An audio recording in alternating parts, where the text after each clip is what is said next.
I'm Dane Utigard with Utigard Property Group, and I'm your host of the COVID Shift. And we're here today with our good friend Venny, who runs the ski shop here in town, Edge and Spoke here in Redmond, Washington. Hi, Venny. How are you doing today? Good, Dane. Thank you. Yeah, thank you for letting me come and talk to you. I wanted to kind of go over, how you've been operating throughout this last year as, life has changed for all of us. Why don't you start by telling us a little bit about your business and about, how things have changed for you over the last year. Yeah, absolutely. So I've owned my business since 2014. I previously worked in the industry for a long time, so I've been working in ski and bike shops since 2004, however many years that is, and purchased this business in 2014 with the idea of growing it, and we've been able to grow it every year since then on both sides of the business, ski and bike. And obviously I love both those things personally, sports that I love to do. So coming into this year, we'd gotten to a point where we were feeling like, we had gotten comfortable and, had kind of grown into our market with obviously, plans to continue to grow more. And then COVID happened. So it's obviously been affecting everyone in our society. But it was definitely pretty scary when it started. So right. We are still here, faced some challenges along the way, but it's been an interesting year for sure. It has. When I met you, I think I just started skiing again. I think it was Gerks at the time. So you acquired it from an old or from your old boss, I Correct. assume? Yeah. So he was my former boss. We had actually. In 2004, he had purchased this store. A previous name, it was Alpine Hut. Okay. I came with him as his first employee, and awesome. Kind of grew and opened a second location, and then eventually I bought this location. So right on. So I come here all the time. I think I tune my skis at least once a month here. We appreciate that. And then buy all sorts of other stuff that I probably don't need, but think I do. But, this shop has all sorts of toys. You want to kind of go over kind of what you guys offer? Absolutely. So we're a ski and bike shop.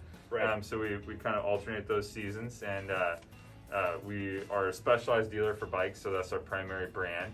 And we carry their full line of product. And then obviously focus on service and other aspects like bike fitting with the bike side of things. And then skiing, really our specialties would be, boot fitting. That's something that we take great pride in, and have some real great experts in that regard. People that are making custom footbeds and really customizing the boot. Yeah. So really focusing on that aspect. And then obviously we sell a great range of skis as well. But then we also are really focused on families and rentals for kids. And getting kids set up and passionate about skiing and creating that lifetime connection with the sport, which we love to see. Those kids that I've been working in this business for a long time. You see the kid that started at 2-3 years old, yep. and is now an adult coming in, right. And that's pretty cool to see that trajectory through. So that's awesome. It makes me feel old sometimes when you remember the little tiny kid, and then they come in and they're like 20, and you're like, oh, hey, you're dude, a grown up now, But it's really right. cool. So when COVID started, which was about a little over a year ago now, right? It didn't really feel like it was going to affect us much at first. It was like, it's here, but then all of a sudden it was like, oh, this is getting real. Because I remember I was coming in here to get my skis tuned to go to Revelstoke, and I went to Revelstoke, and I think Instagram just reminded me last week that was, a year ago or something. Right. After that, it was like, boom, it's here. Shutdowns and things started to happen. Did you have to shut down for any length of time? We did not. So we were fortunate in that the bike side of things was deemed an essential business for transportation. Right. So we got really lucky with that, I suppose. Yep. Some of our friends made the decision to voluntarily close their businesses for a couple weeks, which I definitely respect that decision as well. The way I viewed it is that we were given the ability to stay open, and for the sake of my employees, I wanted to, maximize that, because at the time we didn't know if we were going to get any assistance, if we were going to be closed. We were watching what was happening in other countries and other parts of our country, and wondering what the future held, right? So we would have meetings with our employees and like say, we don't know, like we might be closed in 2 weeks, but we're gonna sit here and do everything we can. I figured, hey, we might not have any customers for weeks at a time, but I'll keep paying you guys, and we're gonna paint the building, right? Like we had all these plans, like what we might do if that unfolded, and I guess fortunately it did not. But at first it was terrifying, right? And then we were able to stay busy with bike stuff. But awesome. We have an interesting business model in that we do 2 sports that are both outdoor focused, and the timing of when the actual shutdowns and the ski areas closed was not optimal for you and I as skiers, but in terms of our year as a ski shop, the timing was okay.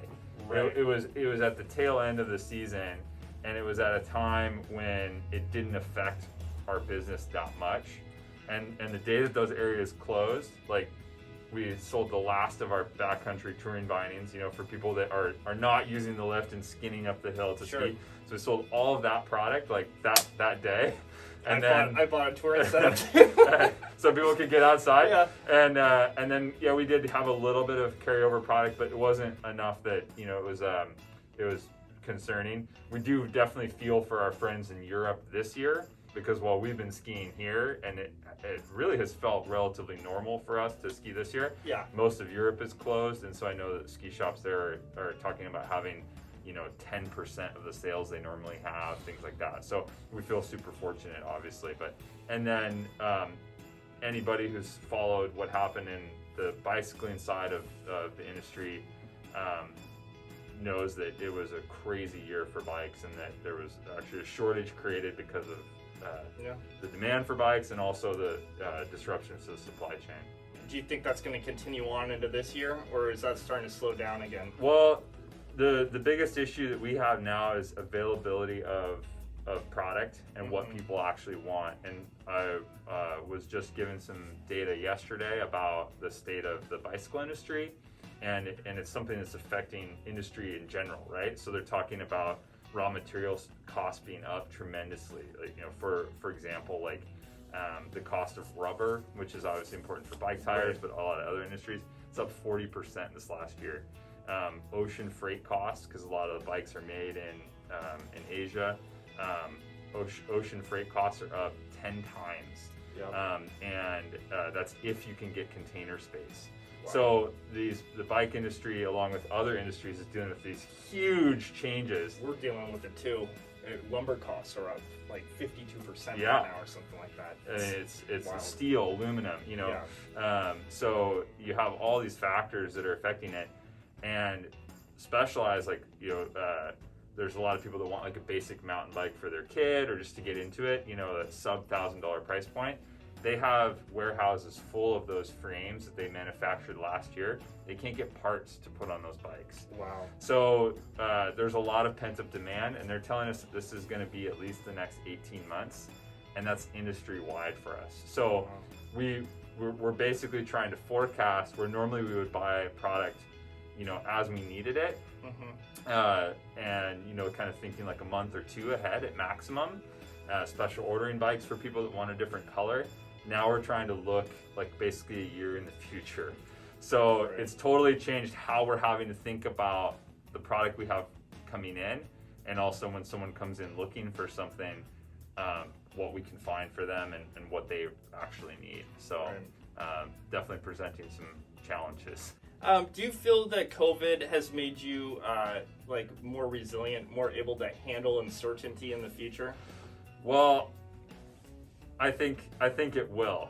I think there's been everyone has been affected by COVID in different ways, and it's all affected us on a personal level and added a lot of stress to everyone's lives, right? Right. And so I think that once we truly do emerge, it'll make our business more efficient and more resilient. Yes.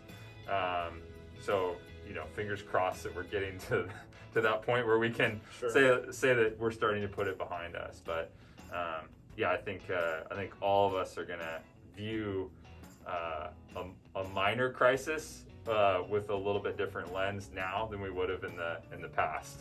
Like how we were thinking at the start of this, and thinking about losing my business, losing my building, losing my house, like these thoughts that were going through our heads. Like now that we realize that knock on wood, for us, we're very fortunate that doesn't look like it would happen. But knowing that, hey, when that small thing comes up, compared to COVID, it was relatively minor. So exactly. Just dust off the shoulders. If you could go back to the beginning of COVID, like when this all started, is there anything you would do differently in the way you ran your business, or even personally, rather? If I knew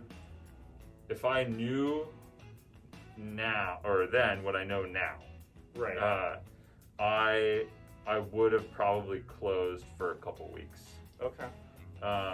And the reason is that it would have given us that time to feel safe and to be able to just hunker down, be with our families, and have a little bit of a reset. As it was, we went barreling into it, and things just built and built, and we never really had that moment to like kind of breathe. And I think that some of my friends who did actually close their businesses, they were able to then kind of come back and have a little bit more of a reset towards it. So that's probably the biggest change that I would have made. So, and if I would have known that we would have made it, then I would have had a lot less stress, right? So if you could have told me that right away, like, hey, you're gonna make it, it's gonna be okay. Yeah. That would have taken a lot of weight off my shoulders. But I think having the time to actually reflect would have been good. Yeah, I definitely want to stress how fortunate I feel, and how much I recognize that a lot of people are suffering.